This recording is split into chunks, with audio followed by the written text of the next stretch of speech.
नमस्कार। आज हम एक बहुत ही दिलचस्प सवाल पर बात करने वाले हैं। क्या इंसान कभी भगवान बन सकता है? हाँ, सुनने में थोड़ा साइंस फिक्शन जैसा लगता है। बिल्कुल, लेकिन सोचिए, हजारों सालों से हम ऐसी शक्तियों की कल्पना करते आए हैं। अमर होना, बीमारियां मिटाना। मौसम बदलना, नया जीवन बनाना, ये सब हमेशा देवताओं के काम माने गए हैं। हाँ, बिल्कुल। पर आज 21वीं सदी में कुछ अलग हो रहा है। टेक्नोलॉजी, खासकर बायोटेक्नोलॉजी और जिसे हम एआई कहते हैं, आर्टिफिशियल इंटेलिजेंस, वो हमें उन क्षमताओं के बहुत करीब ला रही है जो कभी सिर्फ कहानियों में थी। सही बात है। तो आज हम इसी पर एक गहरी नजर डालेंगे कि इंसानियत कैसे उन दरवाजों पर दस्तक दे रही है जो पहले सिर्फ देवताओं के लिए खुले थे।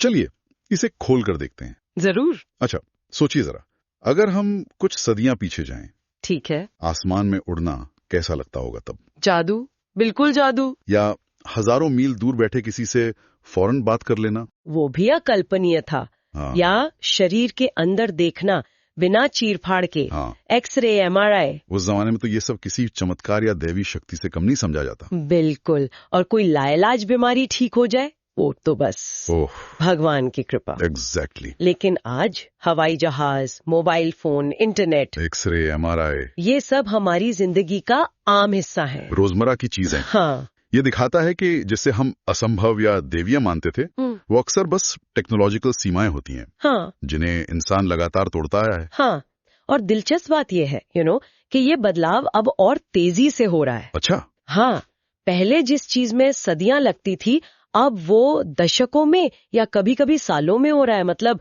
कल्पना से हकीकत बनने का सफर तेज हो गया है। सही कहा।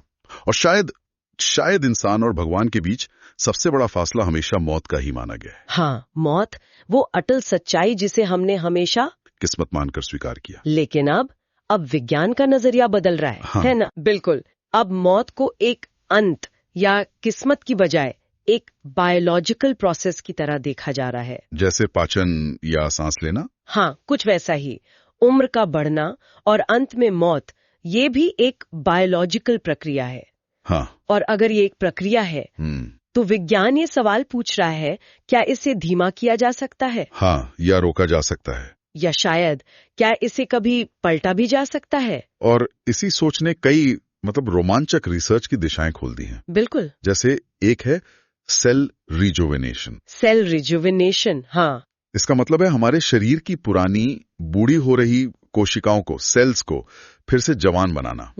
वैज्ञानिक ऐसे तरीके खोज रहे हैं जिनसे इन सेल्स की बायोलॉजिकल घड़ी को पीछे किया जा सके। हाँ, इसमें खासकर टेलोमियर्स पर बहुत काम हो रहा है। वो हमारे क्रोमोसोम के सिरों पर कैप जैसे होते हैं। हाँ, सुना है मैंने। जो हर सेल डिवीजन के साथ छोटे होते जाते हैं।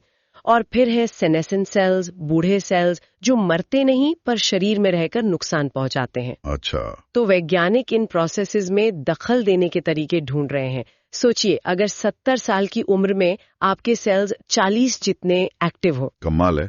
पर ये अभी शुरुआती दौर में है ना? हाँ, बिल्कुल। अभी शुरुआती दौर में है, पर संभावनाएं बहुत बड़ी हैं। फिर एक और फील्ड है जेनेटिक रिपेयर की। जेनेटिक रिपेयर, हाँ, जीन एडिटिंग। हमारे डीएनए में कई ऐसी गड़बड़ियां हो सकती हैं जो उम्र से जुड़ी बीमारियां लाती हैं या बुढ़ापे को तेज करती हैं। बिल्कुल। और क्रिस्पर जैसी जीन एडिटिंग टेक्नोलॉजी, वो हमें इन गड़बड़ियों को ठीक करने का एक औजार देती है। हाँ, क्रिस्पर तो वाकई एक क्रांतिकारी तकनीक है, जैसे डीएनए के लिए कैंची और गोंद। हाँ, कल्पना कीजिए अल्जाइमर या पार्किंसंस जैसी बीमारियों को शुरू होने से पहले ही जेनेटिक लेवल पर रोक देना। ये लक्ष्य तो है, लेकिन जैसा आपने कहा, क्रिस्पर इतनी सीधी भी नहीं है।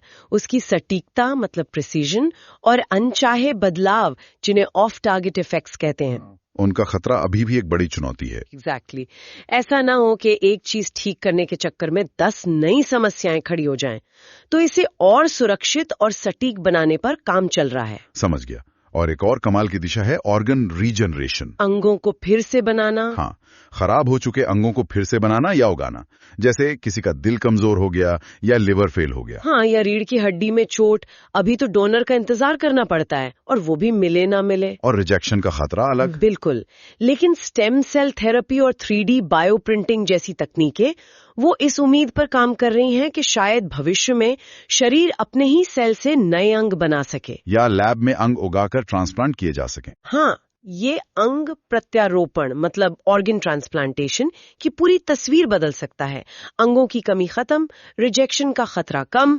क्या इसमें कुछ सफलता मिली है अभी तक? हाँ, कुछ छोटे टिश्यूज और ब्लड वेसल्स लैब में उगाए गए हैं, पर पूरा जटिल अंग जैसे दिल या गुर्दा बनाना वो अभी दूर है, पर दिशा यही है। और इन सब के बीच एक विचार तो वो तो बिल्कुल साइंस फिक्शन जैसा लगता है। कौन सा?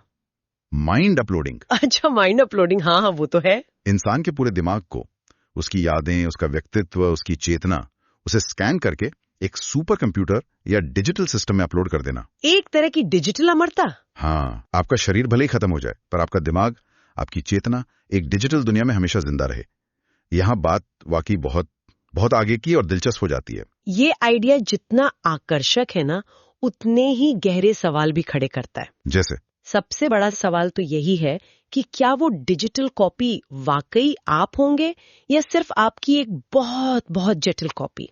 ये तो फिलोसॉफिकल सवाल हो गया। हाँ, बिल्कुल। और चेतना, कॉन्शियसनेस, ये जो मैं होने का एहसास है, क्या ये सिर्फ हमारे बायोलॉजिकल दिमाग के न्यूरॉन्स की फायरिंग का नतीजा है जिसे डिजिटल रूप में दोहराया जा सकता है? यहाँ इसमें कुछ और भी है जिसे हम अभी समझते ही नहीं। एग्जैक्टली। और तकनीकी तौर पर भी दिमाग के वो अरबों खरबों कनेक्शंस को स्कैन और सिम्युलेट करना, उसके लिए जिस लेवल की कंप्यूटिंग पावर चाहिए वो भी अभी हमारे पास नहीं है। सही बात है। लेकिन ये सोच दिखाती है कि हम अमरता के कितने अलग अलग रास्तों के बारे में सोचने लगे हैं। मौत को अब एक अटल सत्य मानने की बजाय एक इंजीनियरिंग प्रॉब्लम की तरह देखा जा रहा है। हाँ, ये नजरिया ही अपने आप में बड़ा बदलाव है, और अगर इनमें से कुछ भी हकीकत बनता है तो इसके सामाजिक असर बहुत गहरे होंगे। जरा सोचिए, अगर लोग सच में 150 या 200 साल जीने लगे, जैसा कि कुछ विशेषज्ञ अनुमान लगा रहे हैं। क्या ऐसे पहले इंसान आज हमारे बीच मौजूद हैं? ये सोचना भी अजीब है। हाँ, और अगर ऐसा हुआ तो समाज कैसे बदलेगा? करियर वो 60-70 साल नहीं बल्कि 100-150 साल के होंगे। रिटायरमेंट का मतलब बदल जाएगा। बिल्कुल। पीढ़ियों के बीच रिश्ते बदल जाएंगे। शायद एक ही समय में 5 या 6 पीढ़ियां साथ रह रही होंगी। बाप रे, ये इंसानियत के लिए एक बहुत बहुत बड़ा बदलाव होगा। यकीनन। हाँ, और ये सिर्फ ज्यादा जीने की बात नहीं है, अब तो बात जीवन को अपनी मर्जी से डिजाइन करने तक पहुंच गई है। हाँ, जीन एडिटिंग के जरिए ये सिर्फ बीमारियों को ठीक करने से कहीं आगे की बात है। कल्पना कीजिए एक ऐसी दुनिया की जहां माँ बाप अपने होने वाले बच्चे के लिए चुन सकें कि उसकी आंखें कैसी हों, बाल कैसे हों, या शायद वो कितना बुद्धिमान या मजबूत हो। हाँ, जैसे एक बच्चा पैदा हो सकता है जो जेनेटिकली कैंसर या डायबिटीज जैसी बीमारियों से पूरी तरह इम्यून हो। ये तो अच्छा है। हाँ, ये तो थेरेप्यूटिक यूज हुआ। लेकिन अगर दूसरे बच्चे में ऐसी जेनेटिक क्षमताएं डाली जाएं जिससे उसकी सीखने की रफ्तार या याददाश्त असाधारण हो जाए, या फिर पूरी पीढ़ियों को ही जेनेटिक रूप से ज्यादा ताकतवर, स्मार्ट और स्वस्थ बनाने की कोशिश की जाए, इसे ही डिजाइनर दी भी कहते हैं ना। हाँ, और ये जेनेटिक्स के सबसे विवादित पहलुओं में से एक है। एक तरफ तो ये बीमारियों को खत्म करने और इंसान की क्षमताएं बढ़ाने का जबरदस्त मौका देता है, लेकिन दूसरी तरफ ये इंसान होने के मायने को ही बदल सकता है। अभी तक हम प्रकृति के बनाए नियमों और संयोग मतलब चांस से विकसित हुए हैं। Natural evolution. हाँ, लेकिन इस रास्ते पर चलकर हम विकास एवोल्यूशन के ड्राइवर बन सकते हैं। हम तय कर सकते हैं कि भविष्य का इंसान कैसा होगा। ये तो सच में सृष्टि रचने जैसा लगता है। मतलब हम सिर्फ प्रकृति के बनाए जीव नहीं रहेंगे, बल्कि खुद को और अपनी आने वाली पीढ़ियों को आकार देंगे। बिल्कुल। पर क्या ये सही है? क्या हमें ये करना चाहिए? यहीं पर वो बड़े नैतिक सवाल खड़े होते हैं। हाँ, और ये सवाल बहुत गंभीर हैं। ऐसी शक्तियों के साथ जाहिर तौर पर बड़ी जिम्मेदारियां और गहरे नैतिक दुविधाएं, एथिकल डिलेमास जुड़े हुए हैं। ये सवाल सिर्फ वैज्ञानिकों के लिए नहीं है। नहीं, बिल्कुल नहीं, ये पूरे समाज के लिए है। जैसे एक सवाल जो मेरे मन में आता है, अगर लोग बहुत लंबी उम्र जीने लगें या अमर हो जाएं, तो हमारी पृथ्वी इतने सारे लोगों का बोझ कैसे उठाएगी? हाँ, ओवर पॉपुलेशन। खाने, पानी, रहने की जगह, इन संसाधनों का क्या होगा? क्या हमें बच्चे पैदा करने पर रोक लगानी पड़ेगी? ये एक बहुत बड़ा चैलेंज होगा। इसे ओवर पॉपुलेशन और रिसोर्स मैनेजमेंट का संकट कह सकते हैं। अगर मौत नहीं होगी तो जन्म दर को नियंत्रित करना शायद जरूरी हो जाए, जिसके अपने सामाजिक और व्यक्तिगत प्रभाव होंगे। और वो जेनेटिक सुधार वाली बात, अगर ये टेक्नोलॉजी महंगी हुई और सिर्फ अमीर लोग ही अपने बच्चों को बेहतर मतलब एनहांस्ड बना पाए तो क्या होगा? हाँ, ये बहुत बड़ा डर है। क्या समाज दो हिस्सों में नहीं बढ़ जाएगा? एक तरफ जेनेटिकली एडवांस्ड सुपर ह्यूमन और दूसरी तरफ साधारण नेचुरल इंसान। ये जेनेटिक डिवाइड का खतरा है और कई लोगों को डर है कि इससे इतिहास की सबसे गहरी असमानता इनइक्वालिटी पैदा हो सकती है। एक ऐसी खाई जिसे पाटना लगभग नामुमकिन हो। हाँ, क्या हम इंसानों की एक नई नस्ल बना देंगे जो बाकियों से हर मायने में बेहतर होगी? और अगर हाँ, तो उनके और हमारे बीच रिश्ते कैसे होंगे? ये सब बहुत बहुत परेशान करने वाले सवाल है। बिल्कुल। और वो माइंड अपलोडिंग, अगर दिमाग को कंप्यूटर में अपलोड करना संभव हो भी गया तो क्या हम अपनी इंसानियत ही खो देंगे? मतलब?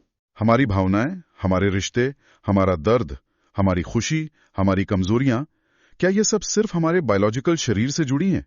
क्या एक डिजिटल दिमाग प्यार महसूस कर सकता है, या वो सिर्फ एक बेहद समझदार लेकिन भावनाहीन मशीन होगा? ये अस्तित्व से जुड़े सवाल है, एग्जिस्टेंशियल क्वेश्चंस। क्या हमारी नश्वरता, हमारी मॉर्टैलिटी ही हमें इंसान बनाती है?